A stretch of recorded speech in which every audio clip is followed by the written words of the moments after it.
From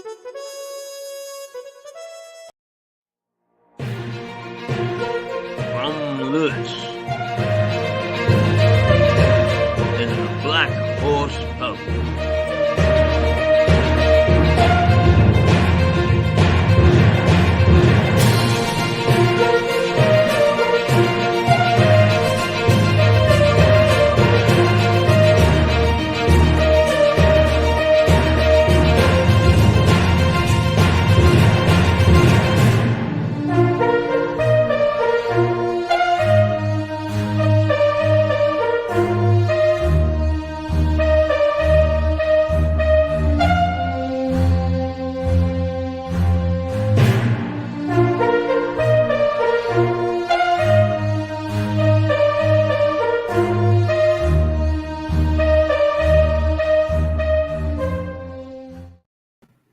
I'll talk about a comedy of errors this morning. First of all, the Red Devil, the scooter, will only go in low speed, so I have to trundle along to the pub to get started this morning. I got here and only to find that the key wouldn't work. I don't know what I was doing wrong. It just wouldn't turn, and I was afraid of snapping it. So I sat outside in the cold waiting for Ada, and the bus didn't come.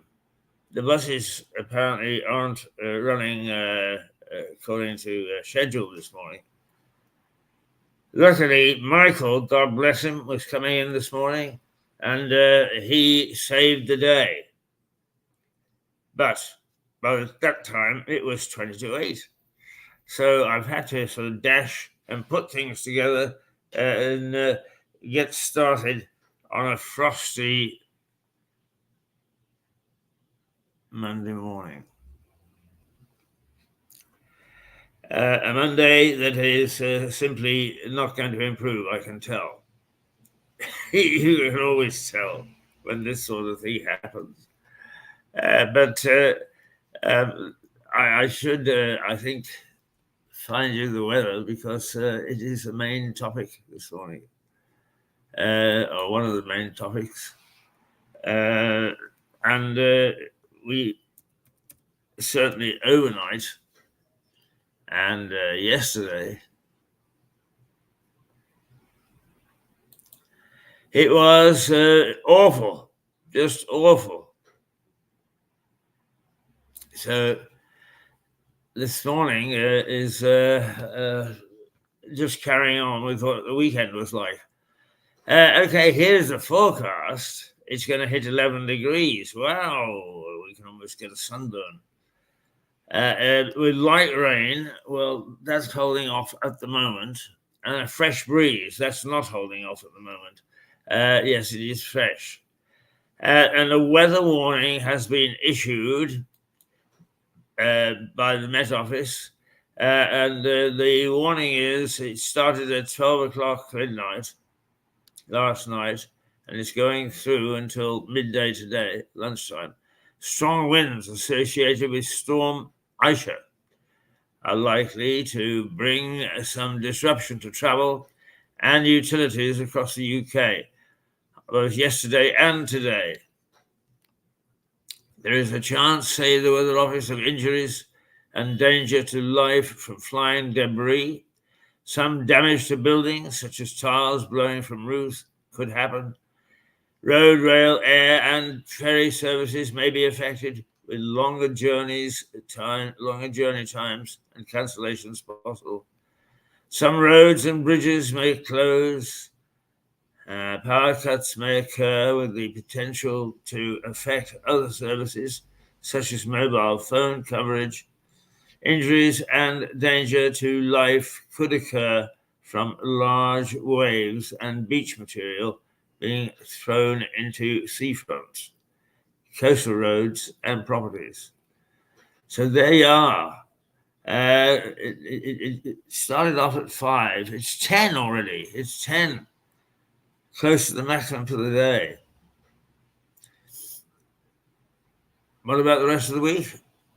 Rain tomorrow and a high of 12. Some scattered sunshine on Wednesday, a high of 11.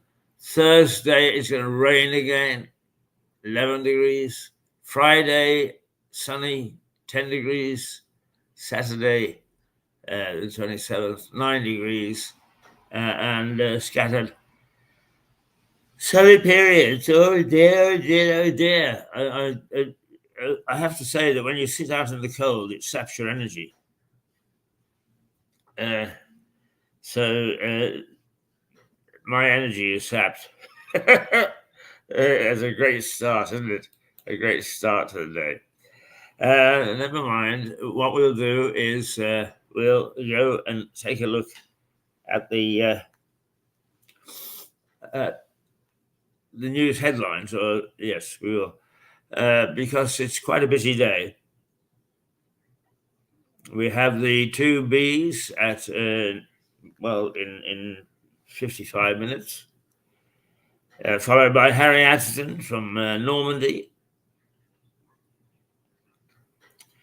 And then we go to Liza Page, and believe me, Liza sort of says, they don't believe me out there, do they? But she has been spot on the money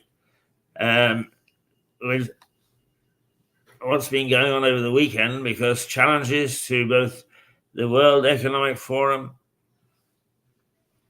and challenges to the World Health Organization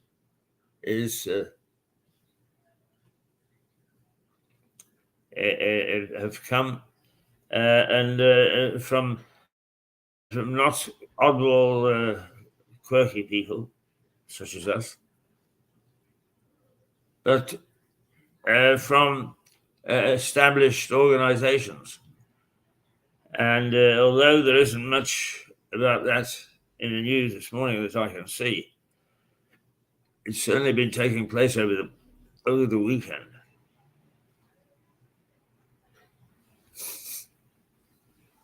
Yes, it has.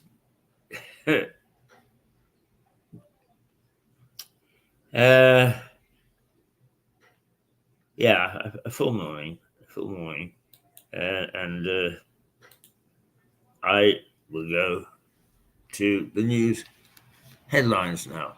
I've got a really ambitious program lined up this morning, and it's gone the way of all things that those things that you can't control, like weather and bus times being screwed up as a result of the weather. Oh dear. All in all, not being very, very pleasant. Right, let's go to the papers.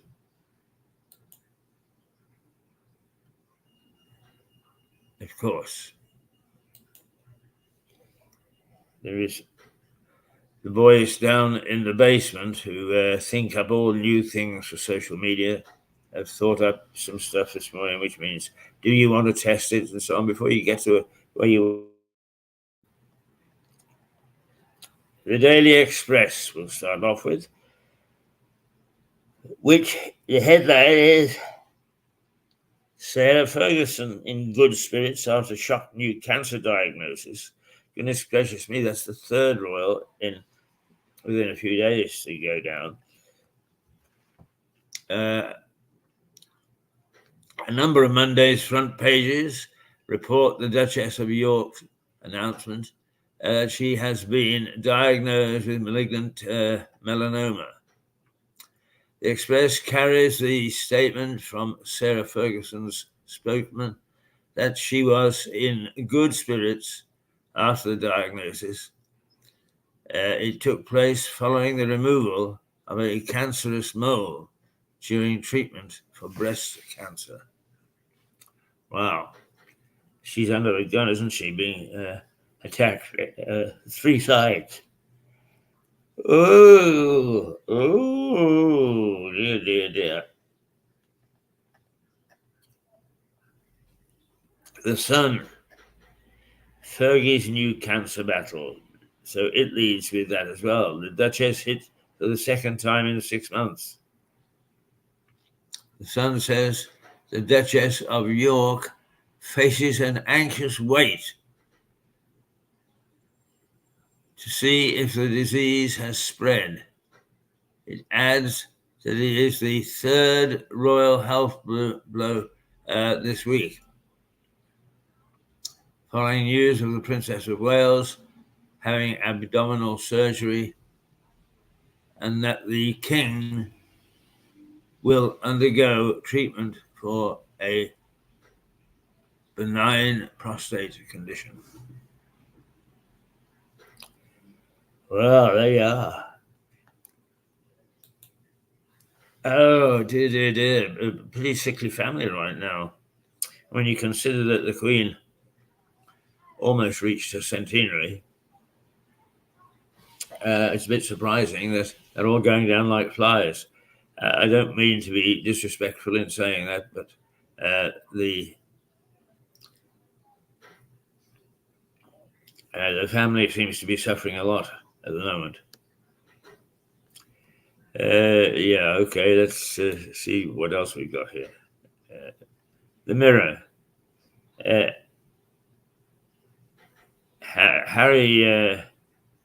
Harry Kane.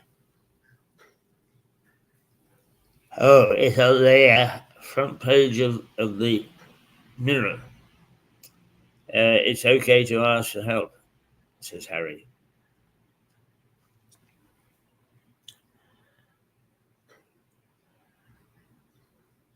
The Mirror is also reported as a main story. Fergie's cancer scare, but it also prominently puts Harry Kane in the top bracket. As it says, England captain joins fight against mental health crisis. The Mirror reports the Duchess of York's announcement under the headline Fergie skin cancer shock. However, for its lead story, the paper carries a plea to young people from England football captain Harry Kane that they should seek help if they are struggling with their mental health. The player has joined a project that helps youngsters deal with the issue and has recorded a video that will be shown in schools, says the paper.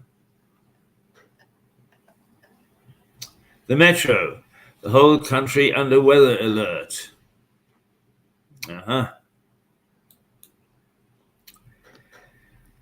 Yes.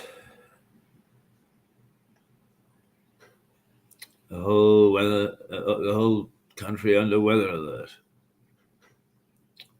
I don't think that the storm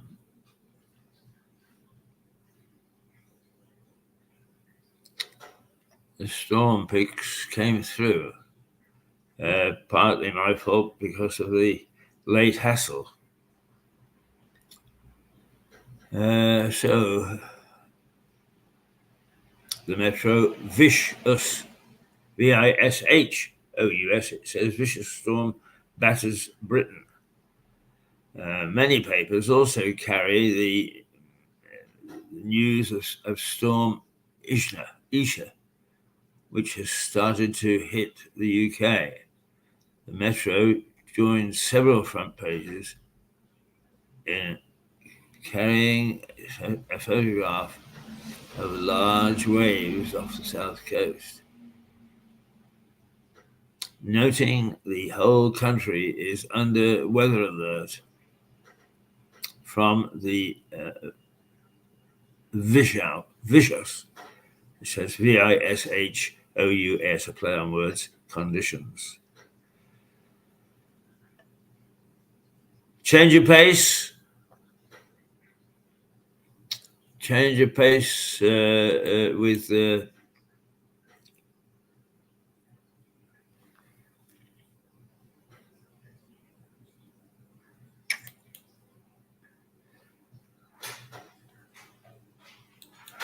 The Telegraph. BBC faces tougher scrutiny over bias.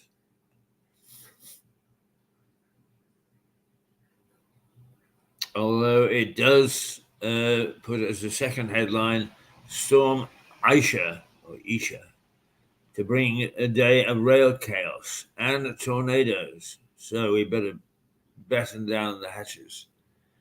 The Telegraph reports the government's recommendations that regulator Ofcom should gain enforcement action over BBC News website articles it does not believe meet relevant broadcast standards. The BBC faces tough scrutiny over bias, says the paper's headline.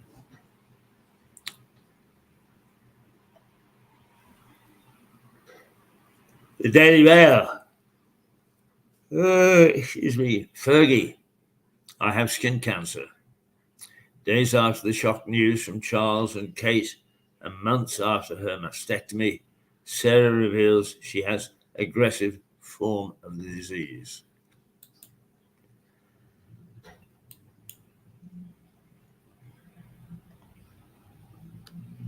It's fairly standard. But the paper goes on, and its real headline is "It's a worst heart care crisis in memory." Soaring early deaths are blamed on NHS waiting lists and obesity. The Mail reports analysis from the British Heart Foundation that suggests early deaths from heart disease in England have hit their highest level in more than a decade. Experts say the NHS is suffering its worst healthcare crisis in living memory.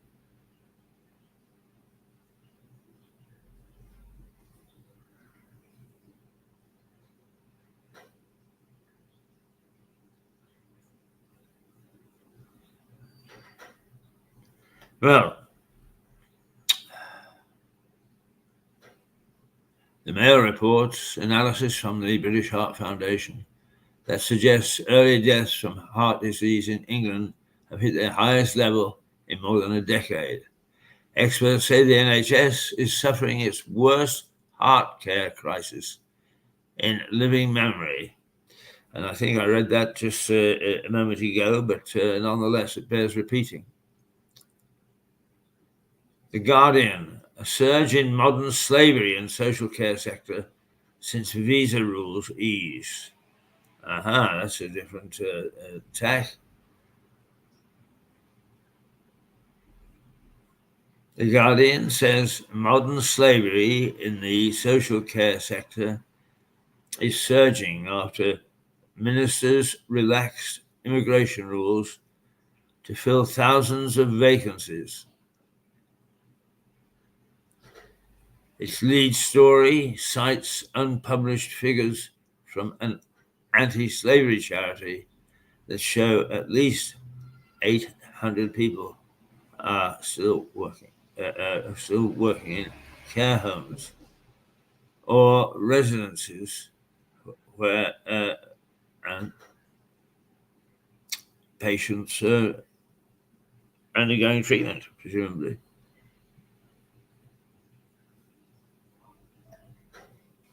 The Eye. Water bosses behind toxic sewage will be put in dock. Well, I suppose that has become such a crisis. It was bound to come sooner or later. The business of pumping sewage into raw sewage into not only the sea but into freshwater lakes and rivers, causing all sorts of health problems. So water bosses who are behind dumping the sewage will be put in the dock under Labour. Aha, right, so this is something they're going to do. The newspaper splashes on an exclusive, reporting a warning to water company bosses from Shadow Environment Secretary Steve Reed that under a Labour government, they would be held personally, criminally responsible if they continue to allow illegal raw sewage into rivers, says the paper. The Times. Crisis for parents over free childcare. Rishi Sunak's expansion of free childcare in England this year is in jeopardy because of delays in allocating funding, staff shortages and difficulties with the academics and the schemes, particularly IT schemes, it says. The staff system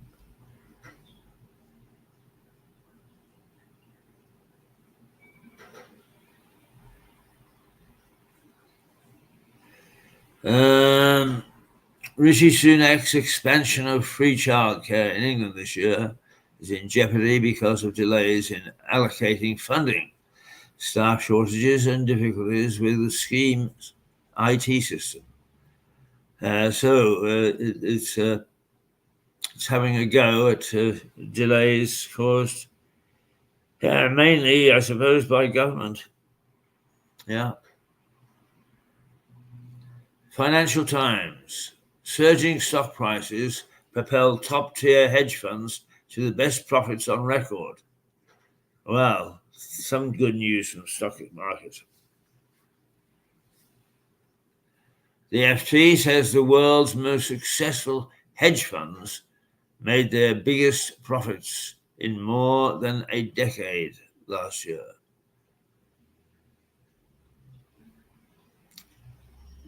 Bets on stock markets paid off when share prices surged. The FT reports research showing the top 20 fund managers made profits for investors of $67 billion.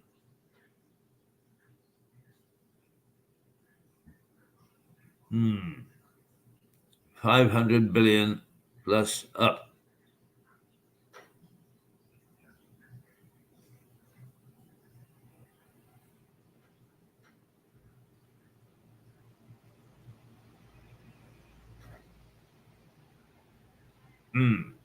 Okay.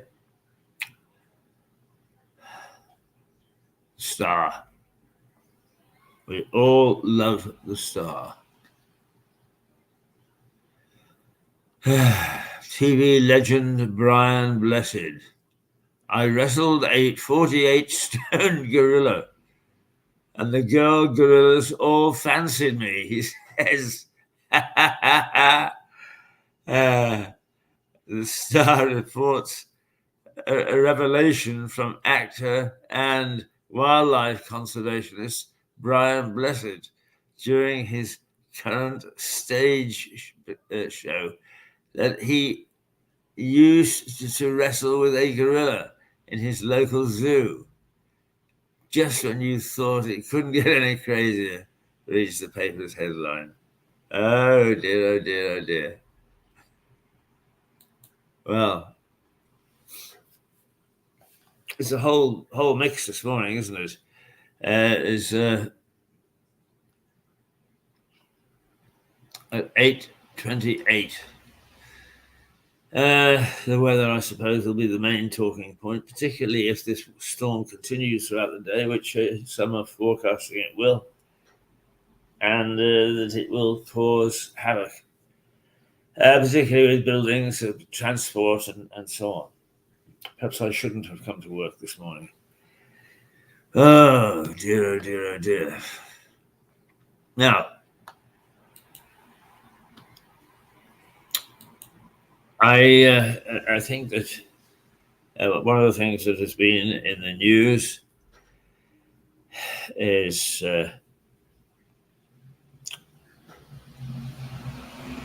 well, there are lots of things that have been in the news, but one that has been particularly a problem is the Tories beating one another up. And it does seem I had never considered that a weakness of democracy, and there are many weaknesses of it, as Churchill said, democracy is far from perfect, but it's the best that we've got. But I suppose that Theresa May was the first to put it on the stage when, towards the end of her government, the backbenchers were virtually ruling the country. And backbenchers have no experience of ruling the country, and things got very bad. And now it does seem to me that the same thing is happening to Rishi Sunak. That he has got a dissident group who are more interested in their own thoughts and ideas than they are in getting the country back on a solid tack, because we are far from stable at the moment. Much of it is ideology,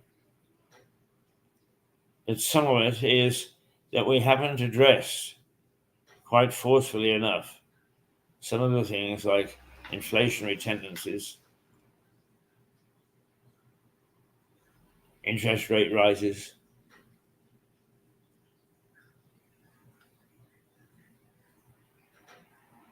taxes. Jeremy Hunt has come out and said he intends to emulate Nigel Lawson, who was the master of the Thatcher philosophy of the lower the taxes, the more buoyant your economy, because low taxation encourages entrepreneurship, business growth, a healthy financial environment. So Jeremy Hunt intends to practice what Lawson proved to be the case, and to get the country moving again by cutting tax. Now, it appears that he's got a 10 billion slush fund to do that. And suddenly a knock on the door from somebody from the Treasury said, Minister, as they do, as everybody knows from Yes Minister, Minister, you have 10 billion pounds to play with. And you can see Jeremy Hunt's look of surprise and glee, because he was looking at one stage as if he was going to be backed into a corner.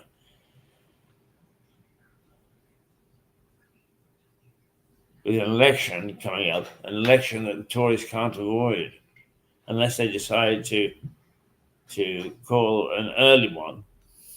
They have to have it before spring of next year.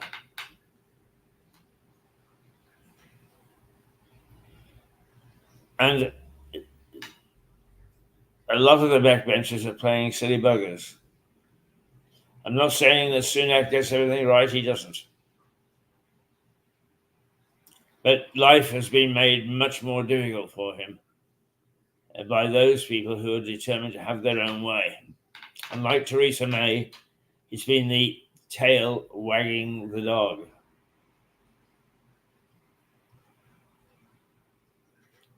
And once you get to that situation, it's chaos, anarchy. Enter the House of Lords, who, for some incredible reason, is dominated by the Liberal Party, even though the Liberals have very few elected representatives. Not an ideal situation, and not one that Sunak, or for that matter anybody else, has handled terribly well. And so Jeremy Hunt's smiling countenance and a plan to enter a period of low taxation or falling taxation or cuts in taxation on dicey ground, because he will not have the backing of 100% of his party. There have already been murmurs of it's not enough or whatever. What these people expect, heaven only knows.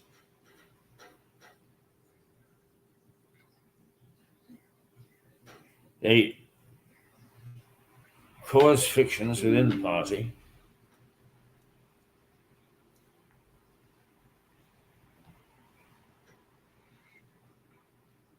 and stop the appearance, perception is 9/10 of the law when it comes to this sort of thing. The perception that the government is handling the thing well. The perception is that it's not handling things well. And these backbenchers, let's call them dissidents, are not making it any easier.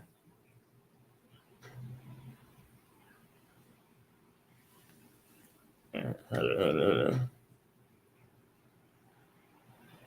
Oh, no, it's all right. It's I misread the clock there. And not making it any easier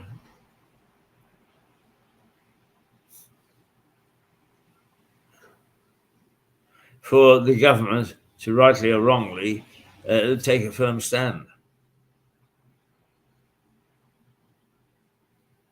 You can bet your bottom dollar that this supposedly vote winning thing is going to, the waters are going to get murky and muddied from the activity and the action of the 40 or 50 or so MPs who are playing silly buggers. It's got to stop. Okay, you may not like everything that happens. That's the way of the world. And eventually, what we've shown in a civilized society is that you go with consensus. If they don't go with consensus,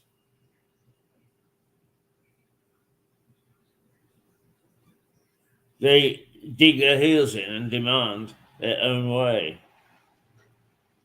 So whether this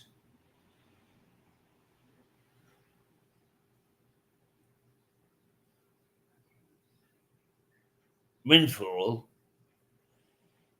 can be used the way that Jeremy Hunt wants it to be used. And I'm not a Hunt fan. I was, and I changed my mind.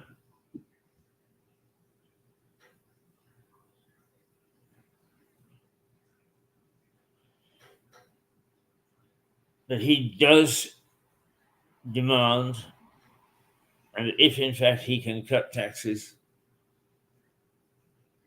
without stoking inflation, then he deserves the support of his party. To hell with politics. We, the people, deserve the support of these people, because in their arrogance, they forget who they're representing.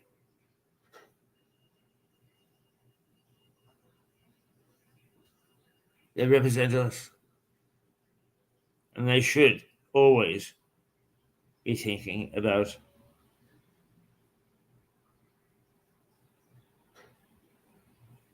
how can I, even if I have some doubts, serve my people.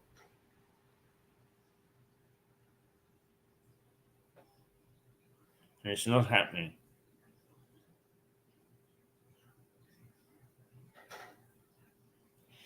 It's not happening. And it's got to happen.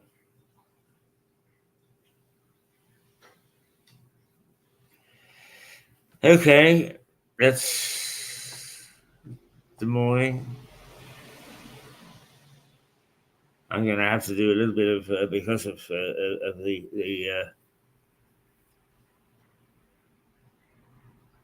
the fractured start that we had to the day.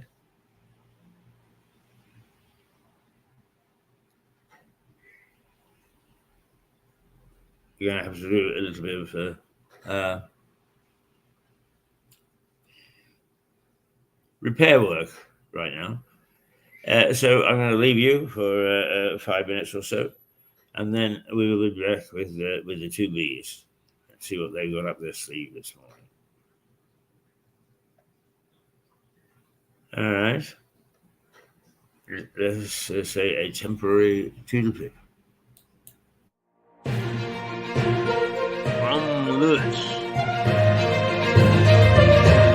in the Black Horse Pub.